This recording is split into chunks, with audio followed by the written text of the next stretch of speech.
देश के सबसे महत्वपूर्ण वर्ग किसान भाई लोगों के लिए आखिर सरकार ने यूनियन बजट 2023-24 में क्या क्या बड़ी घोषणाएं की हैं, आइए देखते हैं आखिर क्या निकला वित्त मंत्री के पिटारे से किसानों के लिए। कृषि स्टार्टअप और मोटे अनाज को बढ़ावा देने के साथ ही मत्स्य संपदा में 6000 करोड़ के निवेश समेत 9 ऐसे बड़े ऐलान है जो किसान भाई लोगों के लिए सरकार ने बजट में किए हैं। साथ ही किसानों के लिए कुछ नई योजनाओं को शुरू करने की घोषणा भी वित्त मंत्री ने की है। कुछ की पॉइंट्स आप देख सकते हैं। मत्स्य संपदा की नई उपयोजना में 6000 करोड़ रुपए का निवेश होगा। मोटे अनाज जिसे श्री अन्न भी कहते हैं, इसे भी बढ़ावा दिया जा रहा है। स्टार्टअप को बढ़ावा देने के लिए एग्रीकल्चर एक्सीलरेटर फंड बनाया जाएगा। कृषि ऋण का लक्ष्य 20 लाख करोड़ रुपए तक बढ़ाया जाएगा। एक तो केंद्र सरकार ने किसानों की सहूलियत के लिए ऋण का दायरा बढ़ा दिया। सरकार का मकसद है कि जो किसान क्रेडिट कार्ड के जरिए लोन दिया जाता ना, उसको इस साल 20 लाख करोड़ तक किसानों को क्रेडिट कार्ड के जरिए ऋण बांटने का लक्ष्य रखा है। इससे लाखों किसानों को बड़ा फायदा होगा। दूसरा पॉइंट देखिए आप, किसान डिजिटल पब्लिक इंफ्रास्ट्रक्चर के लिए भी बड़ा अनाउंसमेंट हुआ है। किसानों के लिए अब किसान डिजिटल पब्लिक इंफ्रास्ट्रक्चर प्लेटफॉर्म तैयार किया जाएगा, जहां किसानों को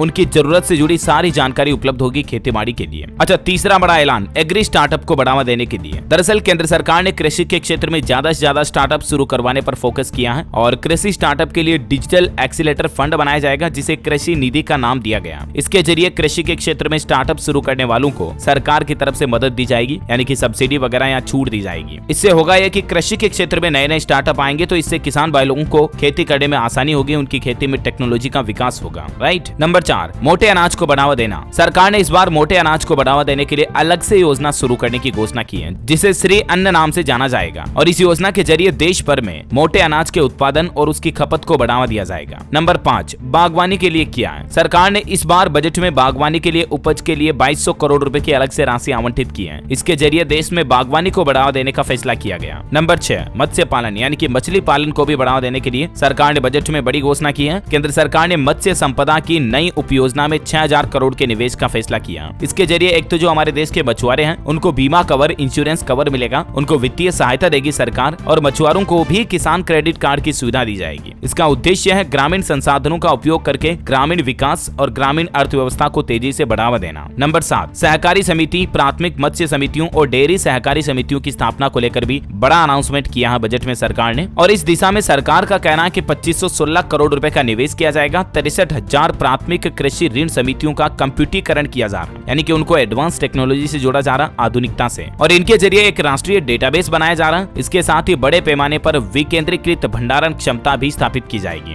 जिससे कि किसान भाई लोगों को अपनी उपज को स्टोर करने और अपनी उपज की हुई फसल के लिए बेहतर मूल्य प्राप्त करने में भी मदद मिलेगी। सरकार अगले 5 सालों में वंचित गाँव में बड़ी संख्या में सहकारी समिति, प्राथमिक मत्स्य समिति और डेयरी सहकारी समितियों की भी स्थापना करेगी और इसकी भी प्लानिंग इस बार के बजट में की गई है। नंबर 8, प्राकृतिक खेती के लिए यानी कि ऑर्गेनिक फार्मिंग को बढ़ावा देने के लिए भी सरकार अब मदद देगी। आने वाले 3 सालों में 1 करोड़ किसानों को प्राकृतिक खेती अपनाने के लिए सरकार मदद मुहैया कराएगी और इसके लिए देश भर में 10,000 जैव इनपुट संसाधन केंद्र भी स्थापित किए जाएंगे, जहां किसान भाई लोगों को ऑर्गेनिक फार्मिंग से संबंधित सारी जानकारियां, सारी सहायता, सारे रिसोर्सेज मिल पाएंगे। अच्छा, इसके अलावा एमएसपी यानी कि न्यूनतम समर्थन मूल्य को लेकर भी सरकार ने बड़ी घोषणा की है इस बजट में। मिनिमम सपोर्ट प्राइस पर देखिए, बजट पेश करते हुए वित्त मंत्री निर्मला सीतारमण कहती हैं कि न्यूनतम समर्थन मूल्य यानी कि एमएसपी का पैसा सीधे किसानों के खाते में ट्रांसफर किया जाएगा। इससे पहले एमएसपी का पैसा किसानों तक मंडियों और आड़तियों के जरिए पहुंचता था, लेकिन अब डीबीटी यानी कि डायरेक्ट बैंक ट्रांसफर के जरिए किसान भाई लोगों के खातों में एमएसपी का पैसा पहुंचेगा। सरकार का दावा है कि इस फैसले से भ्रष्टाचार रोकने में मदद मिलेगी और इसका सीधा फायदा किसान भाई लोगों को मिलेगा। हालांकि ये सुविधा सरकार ने पिछले साल से ही शुरू कर दी है, लेकिन इसका बेहतर इंप्लीमेंट और डेवलपमेंट इस साल और किया जाएगा। वहीं भू अभिलेखों का डिजिटलीकरण वगैरह भी किया जाएगा, जमीन वगैरह के रिकॉर्ड्स को डिजिटल किया जाएगा और इसके अलावा केन बेतवा लिंक्ड प्रोजेक्ट को लेकर भी सरकार तैयारियां कर रही है। कुछ और की पॉइंट्स आप देख सकते हैं। कृषि और सहकारिता के क्षेत्र में समावेशी विकास को लेकर केंद्रीय बजट 2023-24 के अनाउंसमेंट। ग्रामीण क्षेत्रों में नवाचार स्टार्टअप को प्रोत्साहन देने के लिए कृषि वर्धक निधि योजना शुरू की गई है। उच्च मूल्य वाली बागवानी फसलों को प्रोत्साहन देने के लिए आत्मनिर्भर बागवानी स्वच्छ पौधक कार्यक्रम शुरू किया जाएगा सरकार की तरफ से और बाकी पशुपालन, डेयरी, मत्स्य क्षेत्र में 20 लाख करोड़ रुपए के ऋण का लक्ष्य रखा, मैंने आपको बताया। और मोटे अनाज श्री अन्न का वैश्विक केंद्र भारत को बनाने के लिए भी सरकार इस बार नई नीतियां अपनाने जा रही है। तो ये कुछ केंद्रीय बजट 2023-24 में किसान भाई लोगों के लिए महत्वपूर्ण पॉइंट्स और हाइलाइट्स रहे। उम्मीद है दोस्तों आपको जरूर जानने मिला होगा और भी आपके मन में कोई सवाल जवाब है तो कमेंट करके पूछेगा, मैं रिप्लाई करने की जरूर कोशिश करूंगा। इस वीडियो को लाइक और शेयर जरूर करना। DLS न्यूज चैनल को सब्सक्राइब करके बेल आइकन जरूर दबा देना ताकि आप ऐसी ही काम की महत्वपूर्ण जानकारियां हमेशा देख पाएंगे। जय हिंद, जय भारत, वंदे मातरम।